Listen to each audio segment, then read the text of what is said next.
Bhim Bhaskar, president of চাফাই কৰ্মচাৰী student union. এতিয়া পৰ্যন্ত মোৰ দেন 28 ডিষ্ট্ৰিক্টত মই ভিজিট কৰিছোঁ আৰু ভিজিট কৰাৰ উদ্দেশ্য হ'ল যে আমি আমাৰ হৰিজন সম্প্ৰদায়ৰ কাৰণে আমি ৰিচাৰ্চ কৰি আছোঁ যে আমাৰ গ্ৰাউণ্ডত কি প্ৰব্লেম আছে। তো সেই আমাৰ যে 2 বছৰৰ পৰা যে জাৰ্নি চলি আছে সেই জাৰ্নিত আমি আজি কোকৰাঝাৰত আহিছোঁ আৰু কোকৰাঝাৰত মানে আমাৰ BTRত যি সমস্যা আৰু দাবী আছে সেইবিলাক আমি আপোনাৰ ওচৰত ডিছক্ল'জ কৰিম।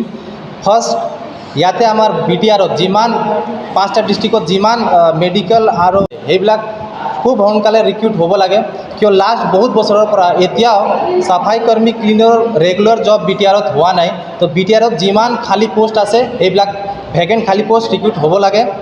ছেকেণ্ড, আমাৰ BTRত শিডিউল কাষ্ট যিমান আঁচনি আহে, SC যিমান স্কিম আহে এই আমাৰ হৰিজন সম্প্ৰদায়ক মানুহ নাপায়। অনলি 5-10% মানুহ পায়, মোৰ দেন 90% মানুহ সেই শিডিউল কাষ্ট আঁচনি নাপায়। সেইকাৰণে আমি অসম চৰকাৰ আৰু BTR চৰকাৰক এইটো আহ্বান কৰিছোঁ যে যিমান আমাৰ হৰিজন সম্প্ৰদায়ক মানুহ আছে সেই মানুহবিলাক শিডিউল কাষ্ট স্কিম পাব লাগে আৰু কোকৰাঝাৰ ডিষ্ট্ৰিক্ট মেনুৱেল স্কেভেঞ্জাৰৰ স্কিমটোও পোৱা নাই। আৰু আমি এটা কুৱেশ্যন কৰিম যে কিয় আমাৰ কোকৰাঝাৰ ডিষ্ট্ৰিক্টত ৰিপৰ্ট দিয়া হৈছিল যে কোকৰাঝাৰ ডিষ্ট্ৰিক্টত মেনুৱেল স্কেভেঞ্জাৰ নাই, কিন্তু আমাৰ জানা মতে কোকৰাঝাৰ ডিষ্ট্ৰিক্টত মেনুৱেল স্কেভেঞ্জাৰ আছে আৰু সেই স্কিমটো আমাৰ কোকৰাঝাৰ ডিষ্ট্ৰিক্ট পোৱা নাই। থাৰ্ড নম্বৰ, এতিয়া পৰ্যন্ত আমাৰ BTRত লাষ্ট 75 ইয়াৰ্ছ হৈ গ'ল ইণ্ডিপেণ্ডেঞ্চ, কিন্তু এতিয়াও আমাৰ BTRত 5টা ডিষ্ট্ৰিক্টত প্ৰত্যেক ডিষ্ট্ৰিক্টত হৰিজন মানুহৰ কাৰণে চাফাই কৰ্মী মানুহৰ কাৰণে G5 বিল্ডিং আৰু যিটো শ্লাম প্ৰজেক্ট হ'ব লাগে এই প্ৰজেক্টটো এতিয়াও হোৱা নাই। আৰু আমি এইটোও BTR প্ৰশাসনক ৰিকুৱেষ্ট কৰিছোঁ যে লালঘৰৰ ওচৰত যে আমাৰ চাফাই কৰ্মী মানুহ থাকে ইয়াৰ কণ্ডিশ্যনটো বহুত বেয়া আছে। আৰু আমি এইটো ৰিকুৱেষ্ট কৰিম যে আগন্তুক দিনত যে শ্লাম প্ৰজেক্ট চাফাই কৰ্মীৰ কাৰণে কোকৰাঝাৰৰ আৰু বেলেগ ডিষ্ট্ৰিক্টত যে হ'ব তাতে আমাৰ লালঘৰত দিব নালাগে। লালঘৰটো গৌৰাং নদীৰ ওচৰত আছে আৰু তাতে ফ্লাডৰ প্ৰব্লেম আহি থাকে আৰু এই প্ৰব্লেমটো অহাৰ কাৰণে এই মানুহবিলাকৰ ইকনমিকেলি উইকটো আছেই।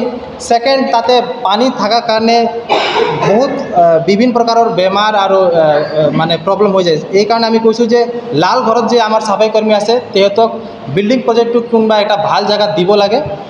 ফ'ৰ্থ হৈ গ'ল যে যিমান আমাৰ BTRত যে আপুনি জানে যে কোকৰাঝাৰ ক্লিনেষ্ট চিটি এৱাৰ্ড পাইছিলে, কিন্তু কোনো এটা ৰিপৰ্টৰ আমাৰ চাফাই কৰ্মীৰ লগত যাই সোধা নাই, এতিয়াও ৰিচাৰ্চ কৰা নাই যে সেই চাফাই কৰ্মী মানুহবিলাকৰ চেলাৰী কিমান। তো আমি এইটোৱে ৰিকুৱেষ্ট কৰিম BTR প্ৰশাসনক কি BTRত 5টা ডিষ্ট্ৰিক্টত যিমান মিউনিচিপালিটি অফিচত আছে তাতে minimum labour ways act minimum labour salary মানে 10,600 দিব লাগে, তাতকৈ কম বেতন দিব নালাগে। আৰু 5,000কে তলত যে 5 বছৰ যে কাম কৰিছে সেনেকা চাফাই কৰ্মীক ৰেগুলাৰাইজ কৰিব লাগে। সেই কণ্টেক্টত আৰু NGOত ৰাখিব নালাগে এনেকা যাৰ 5 বছৰকৈ বেছি হৈ গ'ল। আৰু ফিফ্থ আমাৰ ডিমাণ্ড আছে যে এতিয়াৰ পৰা যিমানে আমাৰ DHS মেডিকেল ৰিক্ৰুইটমেণ্ট আছে আৰু বহুত পোষ্ট ওলাই চাফাই কৰ্মীৰ কাৰণে ক্লিনৰ কাৰণে গ্ৰেড 4ৰ কাৰণে, তাতে 50% চাফাই কৰ্মী মানে আমাৰ হৰিজন সম্প্ৰদায়ৰ কাৰণে সেইবিলাক পাৰ্মানেণ্ট পোষ্টবিলাক ৰিজাৰ্ভ দিব লাগে। শিডিউল কাষ্ট মাজতো শিডিউল কাষ্টত যিমান আঁচনি আছে তাতে 50% আমাৰ হৰিজন সম্প্ৰদায়ক মানুহৰ কাৰণে ৰিজাৰ্ভেশ্যন দিব লাগে, কিয় আমাৰ শিডিউল কাষ্টত সবাতকৈ বেয়া কণ্ডিশ্যনত আমি হৰিজন সম্প্ৰদায়ৰ মানুহ হয়। এইটোৱে আমাৰ ডিমাণ্ড আছে BTR প্ৰশাসনৰ কাৰণে। আৰু আমি আশা কৰিছোঁ যে সেই লাষ্ট 75 ইয়াৰ্ছৰ পৰা কোনো কাম হোৱা নাই, কিন্তু আগন্তুক দিনত আমাৰ ডাইনামিক CM আৰু BTR প্ৰমোদ বড়ো ছাৰ এইবিলাক কাম কৰি ল'ব।